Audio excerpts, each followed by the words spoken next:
Okay, I think it's about a good time that we could kickstart the conversation. I'm sure that the participants and attendees will keep joining in as we take the conversation ahead. But in the interest of time, and so that we've got only 60 minutes to discuss an interesting topic like this and three experts with us today. So to make justice to the entire conversation, let's ensure that we get started. Thank you so much, everyone, and good evening again for joining in on today's webinar. I will kickstart the introduction to ReCircle, which is the organization that's supporting this initiative and trying to develop the community, bring in experts to share their viewpoints and inspire more actions on waste management, followed by a quick round of introduction to all our panel members. And then we will get into an interesting conversation with them. Put in a lot of questions for them, asking them about their viewpoints of what they think, and we'll take it from there. In the meantime, feel free to keep putting in your questions on the chat box. And yeah, if you have any more questions, and in case you want to unmute and ask questions, we could do that towards the later part of the session. Great. So let's start with a quick round of introduction to ReCircle. In fact, ReCircle is a resource recovery enterprise working towards a sustainable future.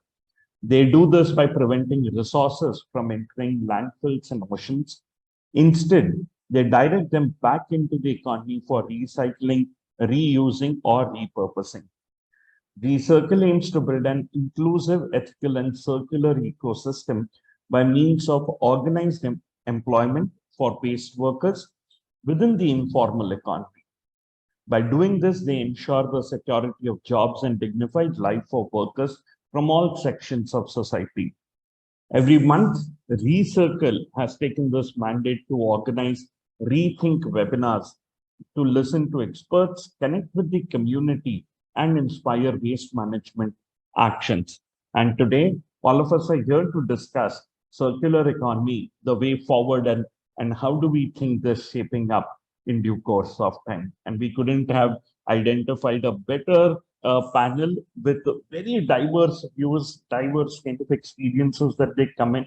I'm sure that the conversation is going to be quite exciting.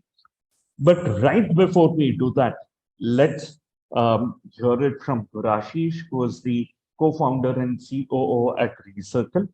Before I hand it over to him, I'll just take a moment to quickly introduce Gurashish.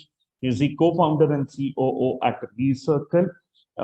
He's a homegrown social entrepreneur with an urgent desire to do more and do better for his community. Hailing from a family of serial businessmen, asking questions and problem solving is second nature to Gurashish, who, along with Rahul Nainani, co-founded ReCircle in 2015. Gurashish, as the company's chief operating officer, syncs with every team member and leads the execution of their strategies. His never-ending to-do list also oversees human resource requirements, liaising with the governmental policies and structure and business development.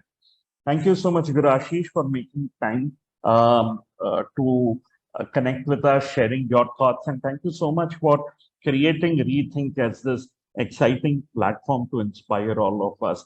So let's hear it from you. We'd request you to set the context before we get into conversation with all our speakers. Over to you. Thank you, Rohit. Thanks for the kind words and welcome, and thank you everybody for joining the third edition of ReThink with ReCircle webinars. This time we are going to talk about the circular economy, and which will help us to take this industry to the next level. The whole idea behind this is to create a knowledge sharing platform where experts from different parts join us, be able to let these videos go out on different social media channels even after the attendance is done, so that we can encourage new age entrepreneurs as well as people to start thinking alike. With that note, I would like to thank our panelists today, Meg from Plastic Credit Exchange, Kuldeep from Alliance Fibers, as well as Abhishek Garg from A.A Garg, to join us as part of this esteemed panel today. Before we start, I have to give some pointers out about my company as well. So going to take some time for that. Everybody, we would request everyone to please have a look at the impact, our first impact report for 2021 that was released. The QR code for the impact report is on all the panelists' screen. Just a little bit of a snippet of the impact we've been able to create in the last 6 years. So 6 years back, the ReCircle, which was formerly known as Raddi Connect, started as a Raddi Wala model, raising 20 lakh plus rupees for NGOs across India. We now have converted that into a Raddi Wala app. 18.44 million kgs of total lifetime recovery of waste was till 2021. We've moved this from 5.97 million kgs to 10.74 million kgs. That is a 97% increase. Our material recovery facilities have gone up from 500 kgs per day to almost 1800 to right now the numbers being around 3 tons per day. We're bridging the gap between waste producers and waste processors here at ReCircle by helping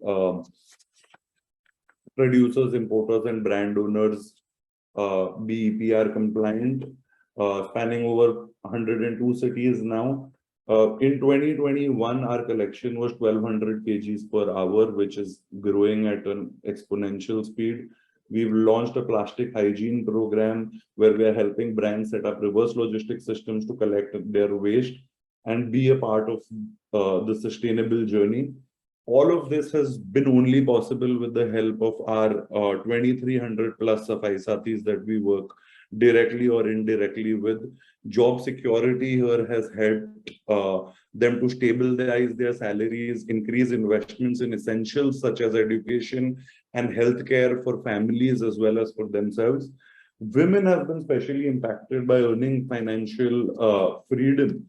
And these are just some of the points that, you know, keep us motivated all the time. And there are a lot of more things that are covered in the impact report. So I would request each and every one of you to please spare some time out and go through the impact report. It has been created by the team with great effort.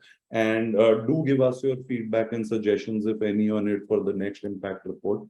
Now, without taking much more time, I'll hand over the stage again to Rohit to take this forward. And thank you, thank you everybody for joining again. Thank you. Thank you so much, Gurashish, for doing this really inspiring work and connecting all of us with this initiative that you've been doing. And now, with further ado, let's get into getting into conversation with our experts here today. And we've got, as mentioned right at the start, we've got a very diverse panel with different work areas that they come from, which also mean that we're going to get a very diverse set of inputs to our queries as well. I would like to first start with Meg Anne Santos. She is the Sustainability Campaign Manager at Plastic Credit Exchange. She is responsible for executing the company's mission to help ensure that no plastic ends up in nature. Her focus area is on developing collaboration opportunities with sustainability conscious businesses by linking them with PCX's integrated platform. PCX is the world's first global non-profit, fully integrated plastic offset platform, which offers a seamless, traceable, and effective solution to offsetting post-consumer plastics responsibly and ensure that it doesn't wind up in the nature. Before joining PCX, Meg was a plant manager with Nestle. We welcome you, Meg. She's joining us from Philippines. And before we get into other conversations, how's the weather, how's the climate where you are currently, Meg? Thank you so much, Rohit, for that wonderful introduction. I'm in Manila, Philippines right now. So far, it's sunny. It's already nighttime though. And definitely we're so excited to be part of this conversation, especially in the area of circularity in plastics. Here in the Philippines, we've seen firsthand the toll plastic waste has on developing countries who lack the infrastructure and resources to deal with it. And that's where we come in. Our mission really is to reverse the damage done by plastic in vulnerable areas and build a future where plastic circularity is a reality. And you're right, our origin story started in the Philippines. However, we've already expanded our reach and our projects by working with different partners, such as ReCircle, and making sure that we're able to act as an enabler and a connector between companies and other institutions that want to drive impact and firms that can collect, recycle, and process the plastic waste. So very happy and excited to have this conversation with the rest of the team and to learn more about how we can help each other drive more impact. Wow, thank you so much, Meg. I think we're going to get into the details of the interesting, exciting work that you've been doing. There's so much to learn, so much to take inspiration from, but we'll just come back to you on this very soon. Moving on next to our second speaker for today evening, Kuldeep Sangani. He is an experienced and visionary entrepreneur leading a post-consumer PET recycling and sustainable textile company with the aim of cleaning the earth and maximizing recycling through circular economy development by means of the latest recycling technology. He is focused on company strategy, business development with the brands, and corporate finance. He is an alumnus of New Jersey Institute of Technology and holds an executive MBA education from IIM Ahmedabad, India. Thank you, Kuldeep. We welcome you to our session. Thank you, Rohit, for the great introduction, and I hope that this webinar will be very informative and can be helpful for the future entrepreneurs. So I hope the best. Thank you so much. Thank you for those wishes. And yes, let's hope that we are able to inspire actions by the conversation that we do. Yes. And last but not the least, let's move on to our third expert for today evening, Abhishek Garg. He's the founding partner of A.A Garg Company. He has a history of working in the management consulting industry and is skilled in working capital control, internal audit, and corporate finance. In his previous stint, Abhishek was finance manager with Unilever India and associate analyst with Morgan Stanley. He's a reputed entrepreneurship professional and is an alumnus of the Institute of Chartered Accountants of India. Good evening, Abhishek, and thank you so much for joining us today evening. Thanks a lot, Rohit, and that was a really kind words from you and thanks for inviting. And really looking forward to this rethink platform, yeah, for the sharing the knowledge and about helping the industry overall. So really looking forward to a great initiative. Thank you. Thank you again. So let's start with all three of you discussing. My first question, which you could pick and choose who would want to answer, and maybe all of you might want to answer. Circular economy is something that we've been listening to now over, I think, a decade and a half, since a long time. The question that I have is circular economy or sustainability conversations in boardrooms is old wine in a new bottle or a somewhat neglected wine in a new bottle? What are your thoughts? Yeah, any one of you, maybe you could unmute Yeah. Abhishek or Meg and kickstart. Yeah, I'll take it up. So it's a very interesting point which you have picked up with is whether it is an old wine in the new bottle or whether it is this wine which has been neglected. So see, let's refer to certain studies. Yeah, there has been a lot of studies being going around not only in circularity but overall sustainability.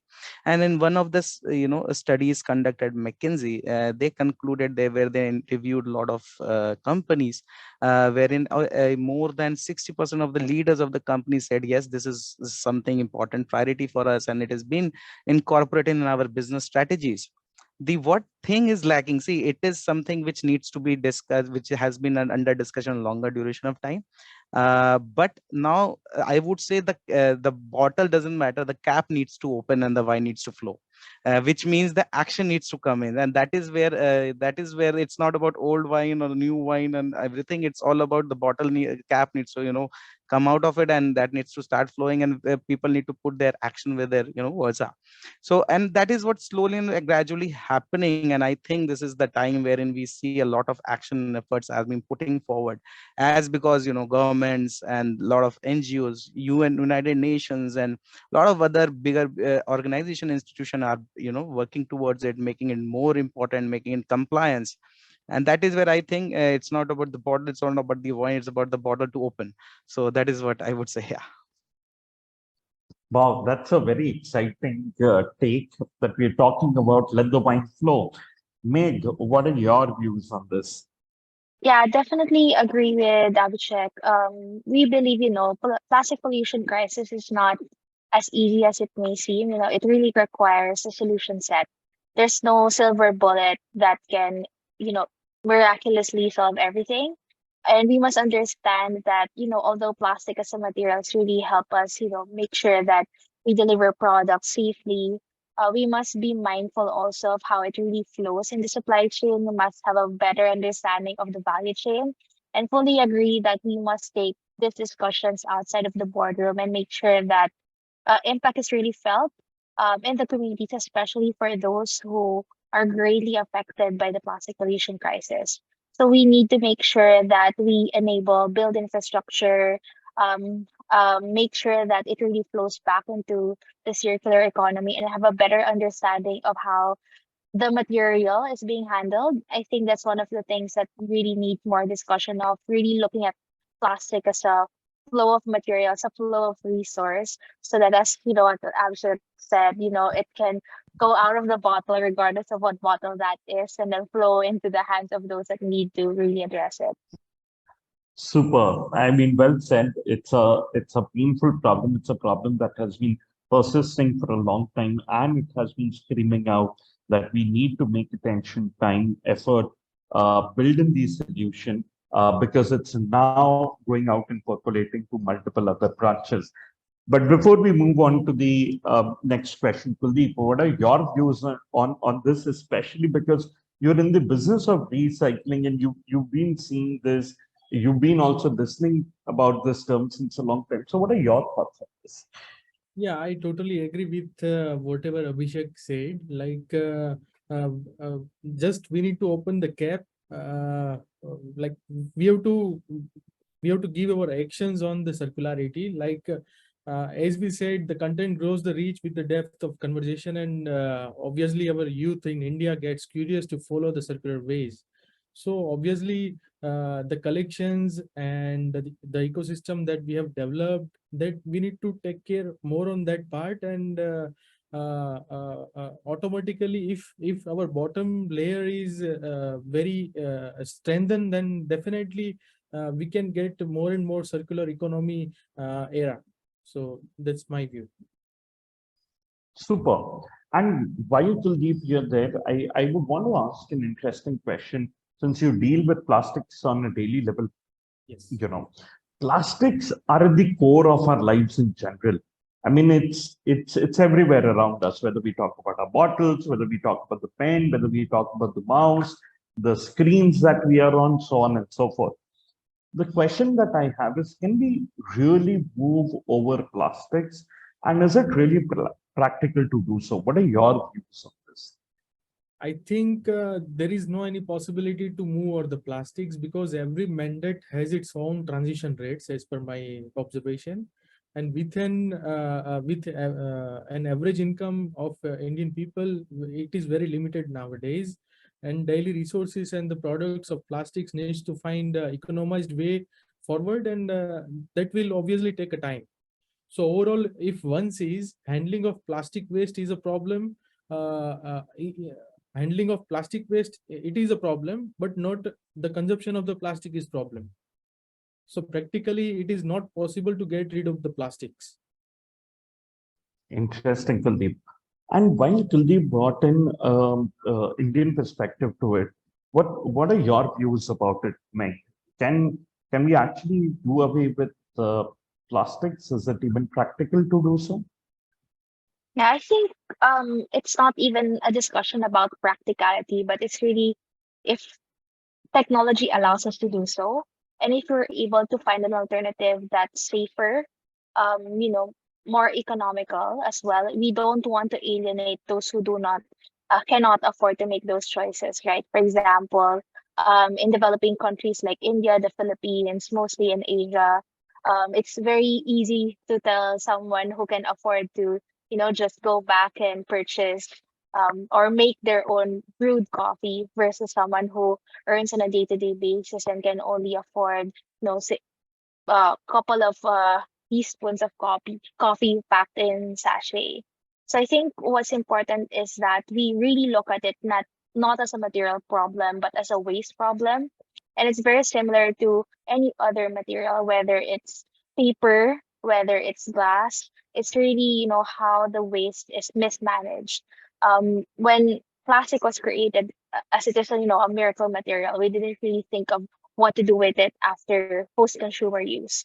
And that's where we have a big problem, is because we never really thought of what to do with it, after single use, or even those that are recyclable in nature. If there is no existing infrastructure, regardless if plastics like PET can be recyclable, if there's no way to fully collect it and no way to forward that to those who can actually reuse it or recycle it, then we have a bigger issue on our hands, and that's why we have a big plastic crisis right now.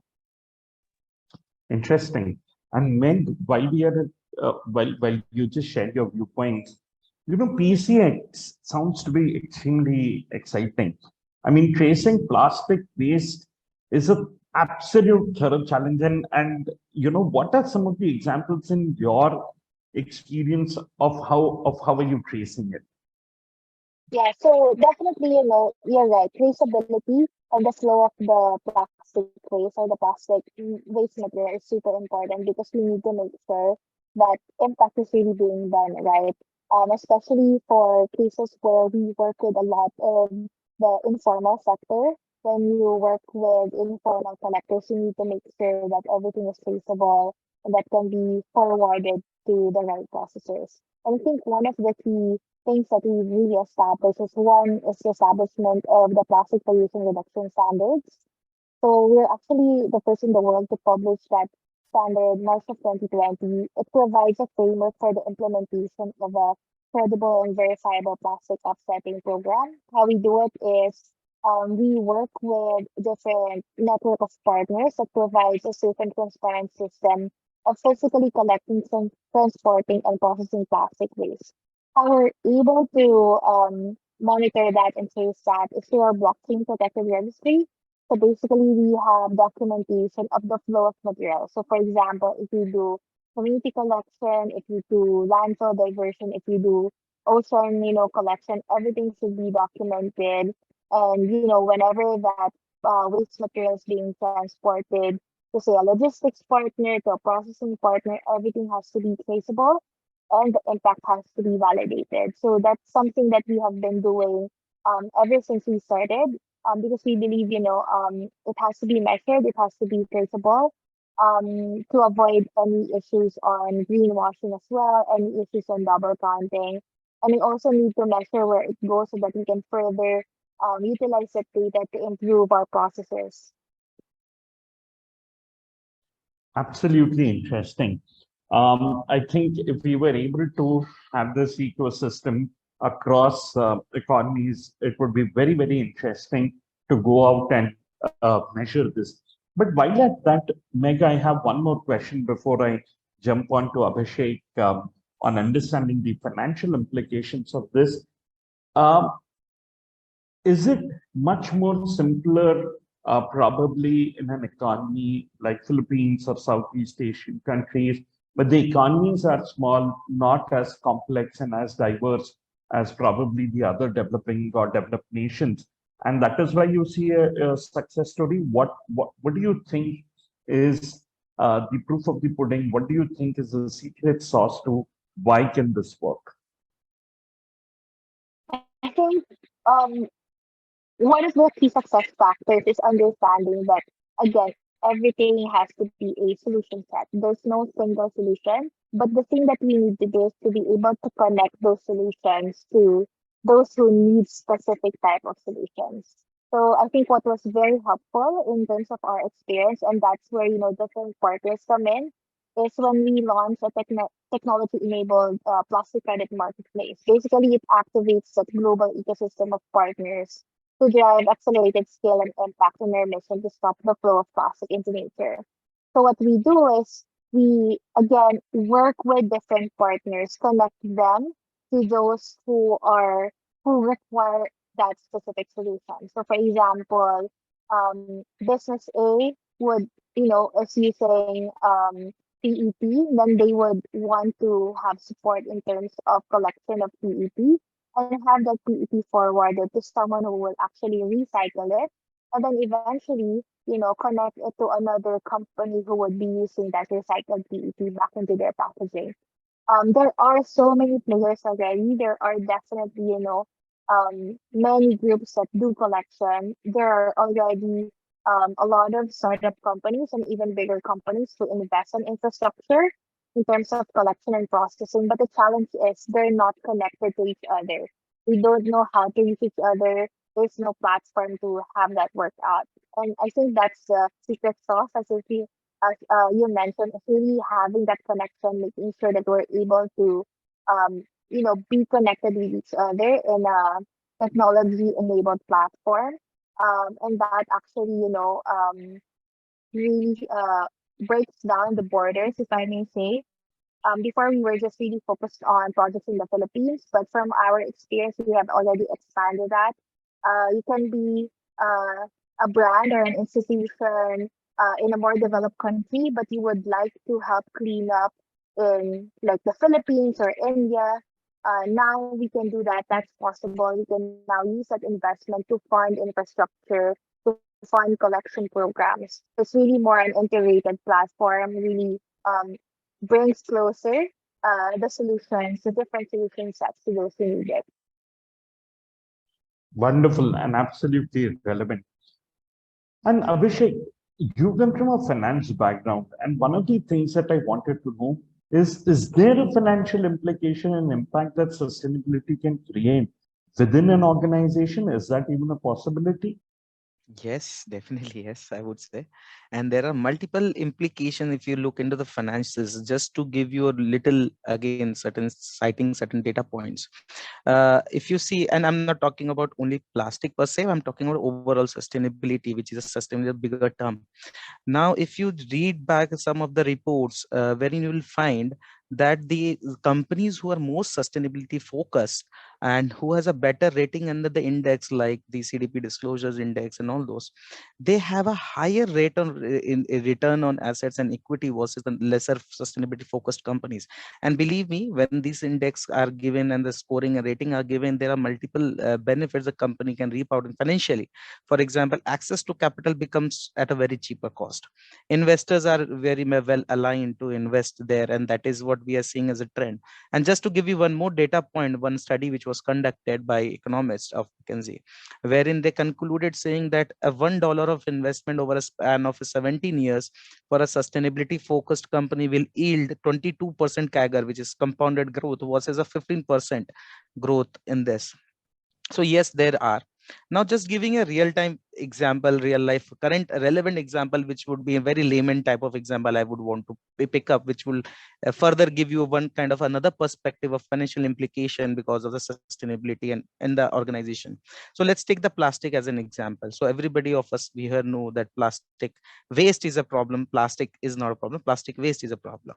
Now, there is a compliance now, as and when governments and the institutions are becoming more conscious and putting more borders to usage and regulating a lot of things, putting compliance. Now obviously for doing compliance, you guys all know that there is a cost, and what we estimated that the overall total packaging cost, what is over the total buying that packaging cost, my cost is some for doing the compliance for that packaging under EPR is lesser than somewhere around 10%. Now what has happened is now company has started questioning themselves why we are using so much of plastic. Is it required? Do we need to rethink? Do we need to change our design? Do we need to cut down our investments on using plastic, creating more waste? Instead, rethink, and rightly said, your platform rethink, that is what they are doing. And believe me, this cost of this 10%, what I'm talking about, the EPR compliance, now they are planning to shift that from the cost perspective to investment. And that is what all sustainability is all about. This is what the financial circularity, I would say, which has came in, and which is very interesting to see how companies are now redesigning, re-looking into the cost. And now it's not about cost, it's about how you reap out benefit. And that is one of the projects we are doing. When how do we move this from cost to get into investment and yield a long-term benefit and fulfilling the sustainability agenda. So yes, financial, without finance, yeah, you cannot run a car with a fuel, right? So yes, so that is financially, yes, there are a lot of implication, lot of discussions happening on the boardroom. But to conclude in this particular point, I would say if a particular sustainability agenda or project is viable financially in a longer duration, the decision is very faster and quicker to adopt. The challenges come when the financials are not making too much sense in a longer duration, and companies are they have to think whether I should go or no. That is where the decisions are lesser, and that is where the wine doesn't flow out. And that is where we as experts or consultants or companies have to come out with innovative solutions. So yes, financial has a huge implication, huge investments are flowing through, but yes, that has to be rethinked and relooked as an investment instead of cost. Yeah.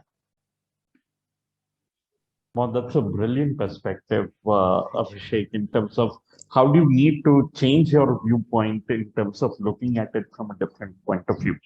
And while we're at you, Abhishek, one of the things that we know that you've been closely working with multiple big brands on EPR audit, right? Um, the question that I have is the focus on sustainability. Is that pushing enterprises to relook at their business model, change their business model? And what do you think is happening at that end? Let me take an example that would kind of give it another perspective to you. So let's say so most of the people nowadays think sustainability. I'm not taking packaging as an example, I'm taking sustainability as an agenda. Yeah. So most of the people takes when said sustainability, the most of the people understand doing business sustainably, right? Okay, changing the operation, using lesser of the non fossil fuel resources, and emitting less, and all those stuff, right? But sustainability has become a very important point in the business altogether.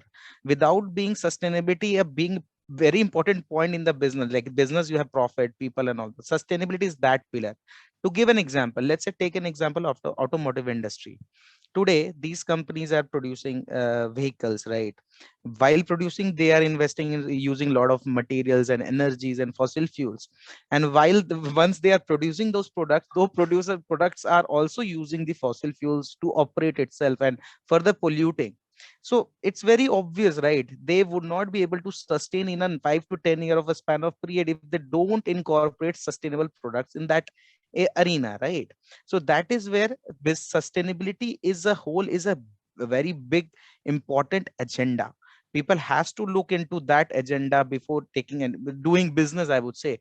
Because slow, if you are not keeping it relevant, business will not be beyond a point, will be very much relevant.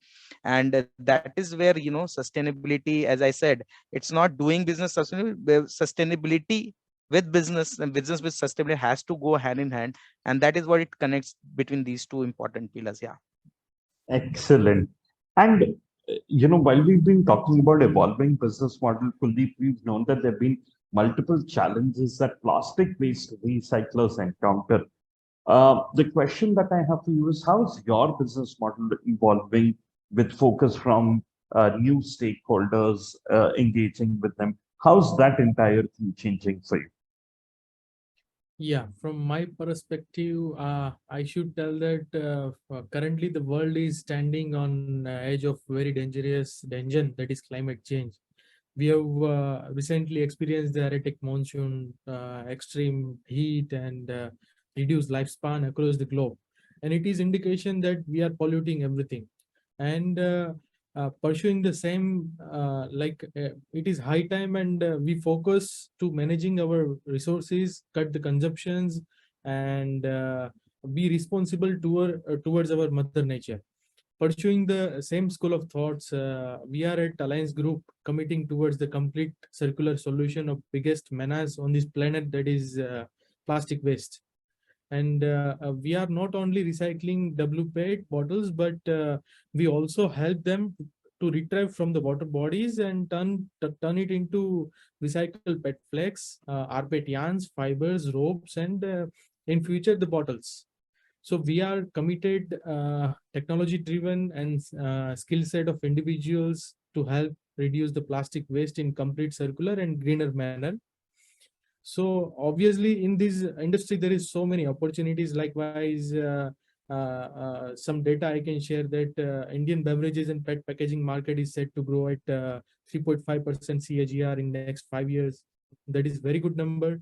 And the circular approach is to be valued at about 3,000 crores industry in itself.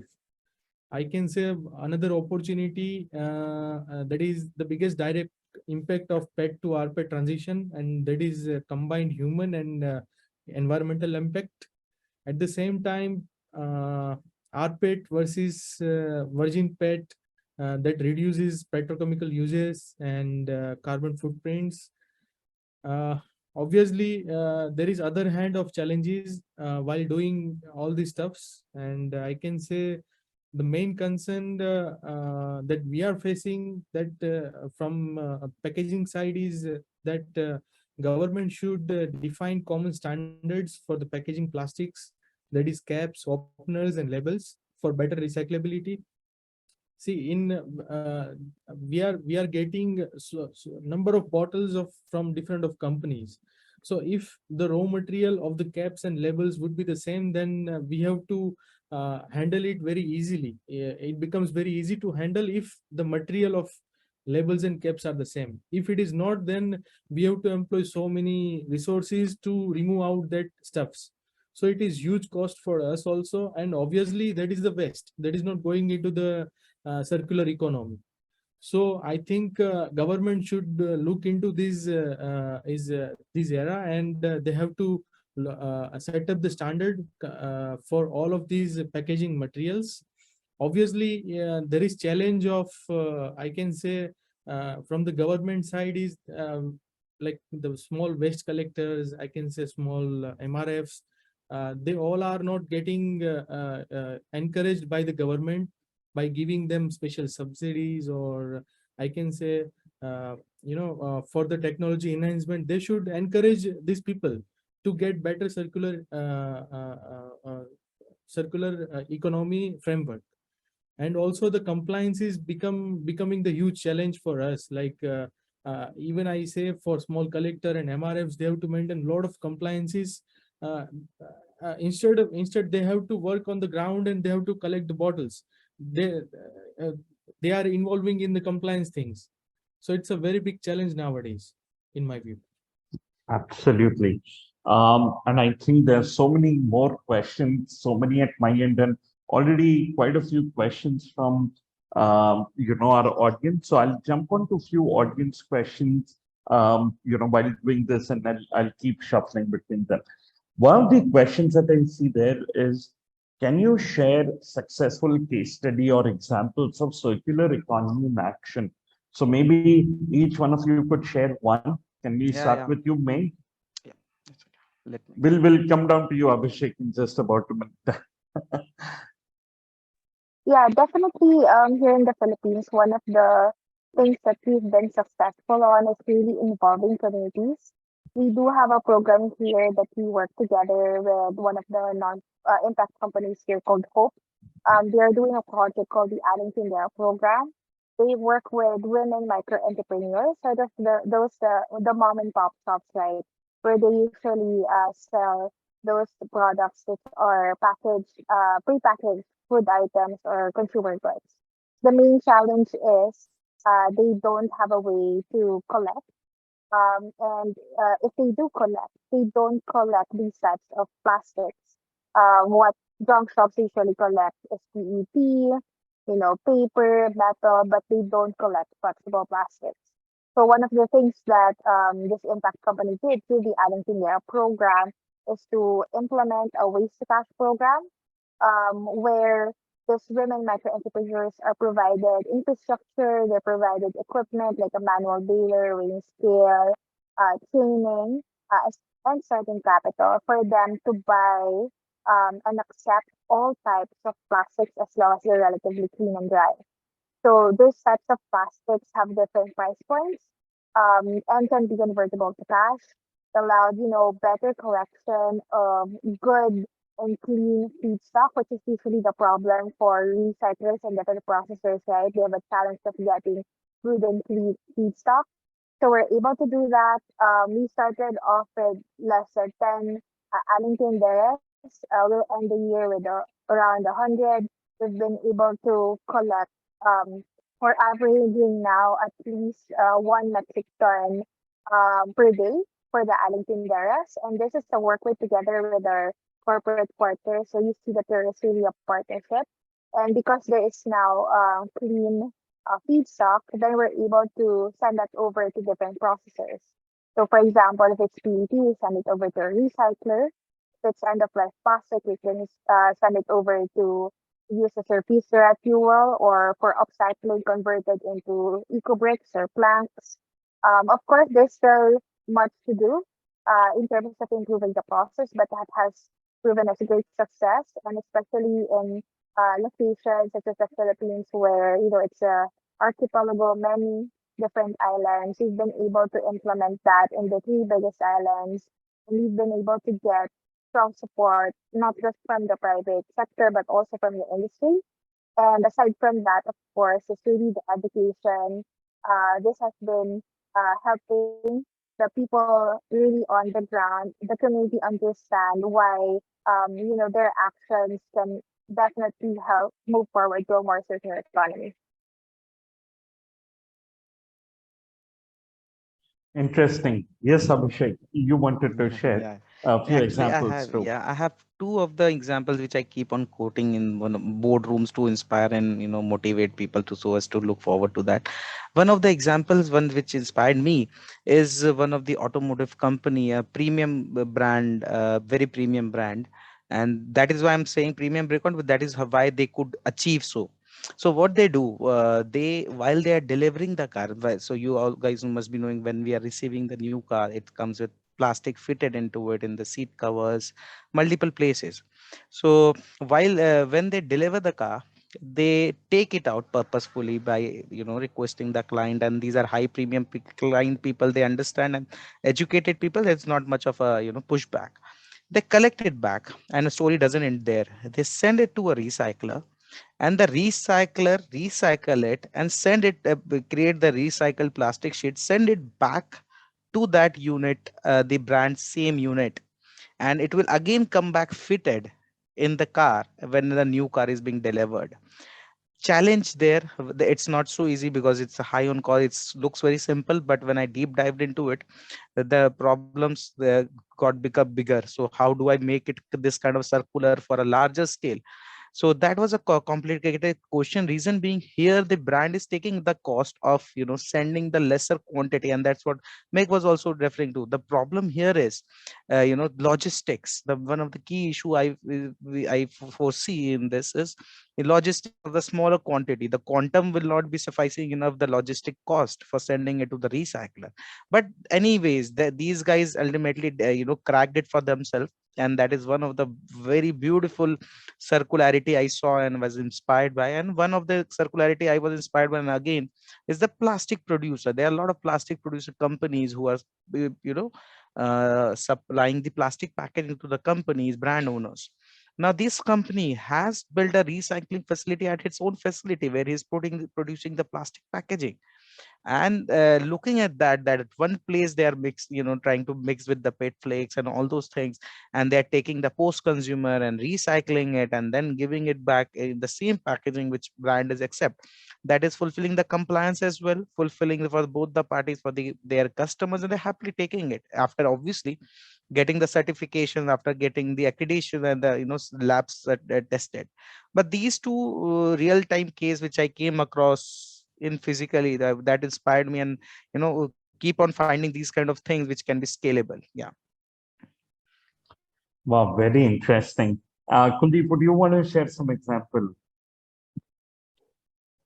Yeah, I can say the sustainability and circularity that can be only possible by the awareness in the people. Like awareness can play the biggest role, and which can boost up the framework, obviously.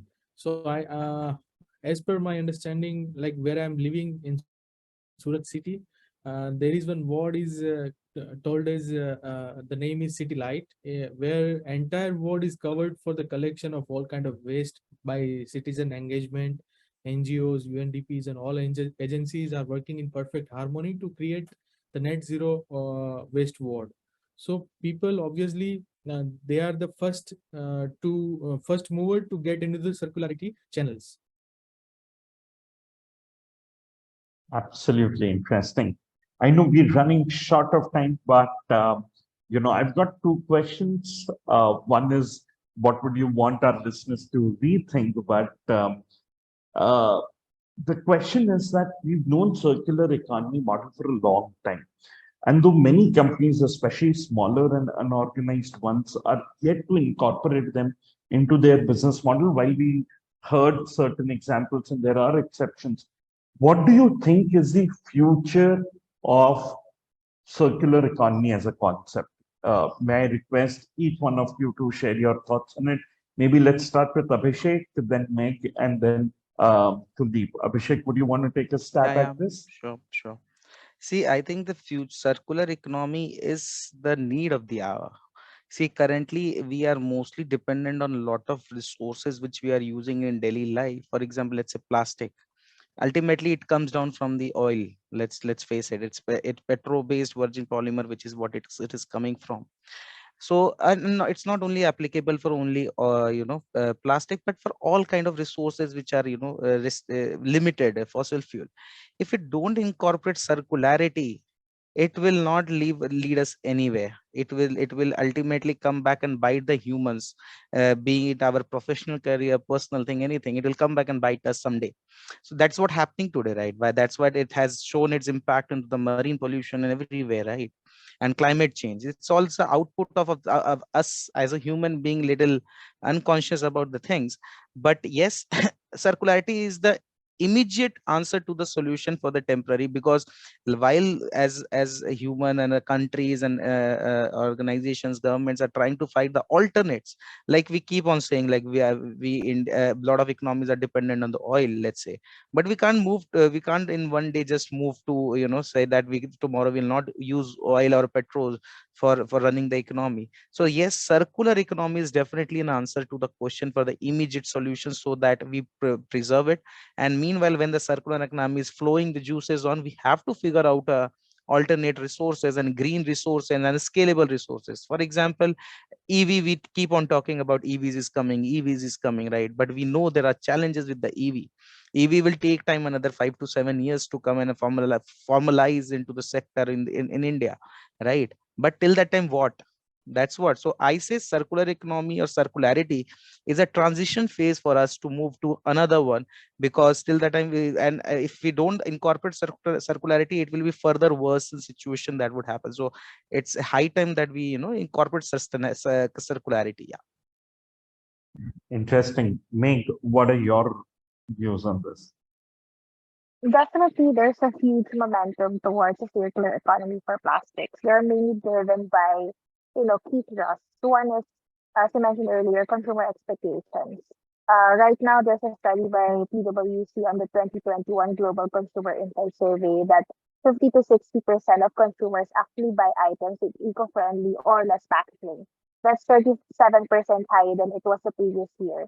So there's really a lot of consumers who are now, empowered to make choices, especially, with access, of course, to more information, social media. Now they're more empowered to support brands that actually do something, especially in the area of sustainability. And sustainability is not just, a one-time thing. It's actually the way you do business, the way you ensure that your business continues is for you to be sustainable. Second, of course, is on regulatory tailwinds. 35 plus countries have already introduced extended producer responsibility. And last March 2022, representatives from around 175 countries endorsed a resolution to end plastic pollution. So it's either, companies listen, of course, to their consumers, or everything is made mandatory through EPR. And that also is being pushed forward by voluntary corporate action because a lot of companies have made very strong commitments to reduce plastic packaging or have chosen better sustainability options, which of course contributes to a massive market opportunity investing in, green businesses. There's been a high estimate of around $1.2 trillion for investment going to 2040 to transition to a circular economy. Banks have already set aside, right, requirements for those who will be applying for investments or loans to only support businesses that already have sustainability in place. So definitely we can see that um, having having sustainability is now a requirement for your business, and circular economy is needed for you to sustain that business because it's not just is good for the environment, it's good for your business too in terms of making it more attractive to your stakeholders, to your consumers, as well as making things more efficient. Interesting. And Kuldeep, what are your thoughts? Yeah, I can say, in my view, I can give you example of a company that we are recycling, Alliance Fibers. We are adopting fully circularity in the manner of we purchase the PET bells and we are converting that bells into the flex. While making the flex, there are number of wastages that is going to generate in form of multi-layer plastics, in form of labels, caps. So what we are following is we have special machines where we produces the finished raw material for the others, like from the waste, which is going to generate from the lines, like about 25 to 30% waste that is generating to make flex. We are transferring them to our recovery facility where we have different kind of processes where we are converting that waste into the values, like uh, uh, uh, we are creating some products that is going to helpful for the others. So that is in our case, but I can say in each and every processes we have to figure out the process, or we have to figure out the technology from where we can definitely get the good output from them to make it circular and make it sustainable. Also in the level of segregation, MRFs, about 40% of Indian waste market is working through the various aggregator channels, large and small alike. Uh, while larger aggregators are in contract with the brands and recyclers, smaller one are choked with the growth. And unorganized player obviously contributing positively, and they need some transitions, hand holding, and it shall grow hopefully, in my view.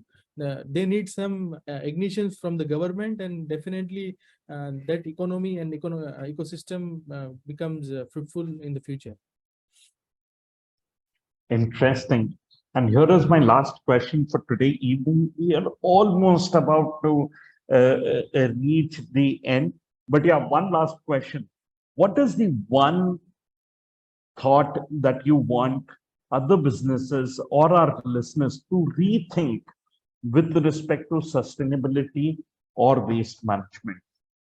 So let's start with you, Abhishek, then Meg, and then Kuldeep.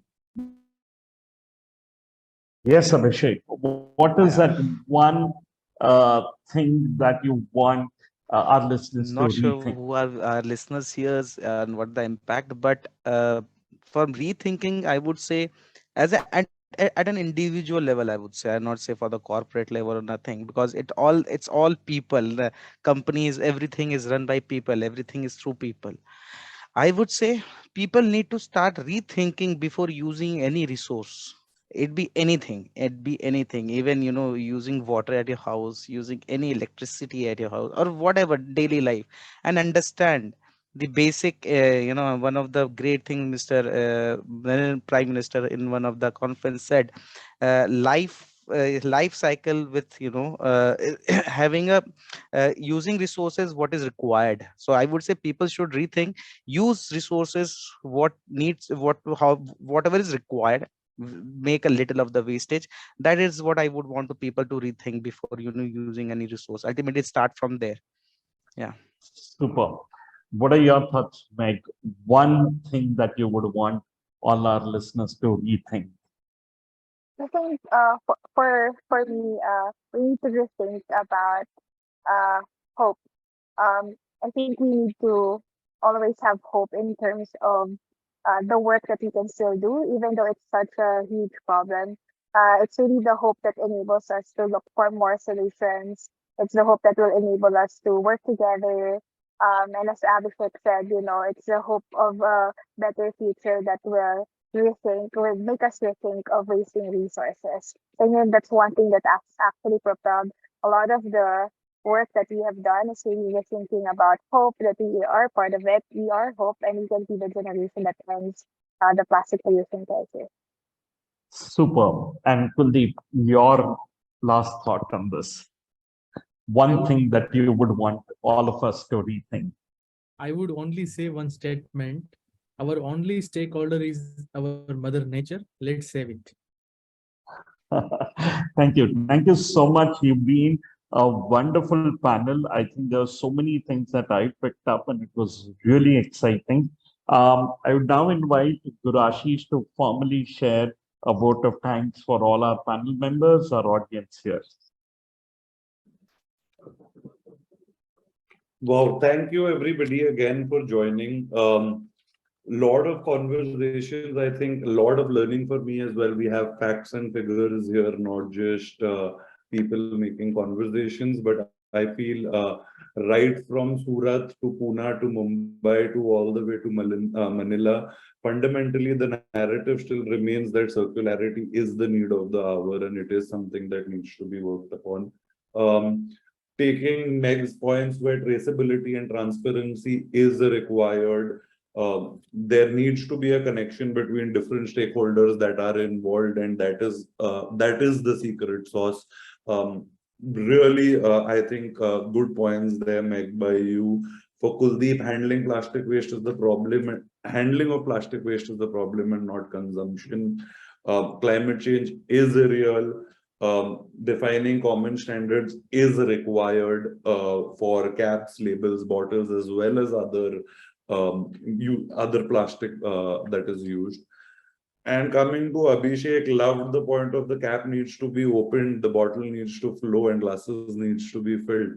So with that, I would again go back to thanking everybody thanking everybody for joining us. We truly believe that this problem cannot be solved by one person, one institution, one entity. We all need to start coming together, and knowledge sharing platforms like these are needed for thinking out of the box, really. Very happy that we always start with a bunch of questions, and everybody here comes up with opportunities and solutions. So I would end by thanking Meg, Kuldeep, Rohit, as well as Abhishek for being here with us, for sparing time of your busy schedules, as well as sharing, coming out there and really sharing the knowledge we really have. So thank you everybody, and thank you last but not the least to all the attendees who joined us. I mean, one thing that I would like to end it with is, do we want to be a part of the pollution or the solution? The thought, that is the final thought from my side. Let's move from thought to action, and let's start being a part of the solution instead of the pollution. So thank you everybody, and good evening to everyone joining. Thank you. Thank you. Good evening. Thank you. Thank you, everyone. Thank you, and good evening, everyone.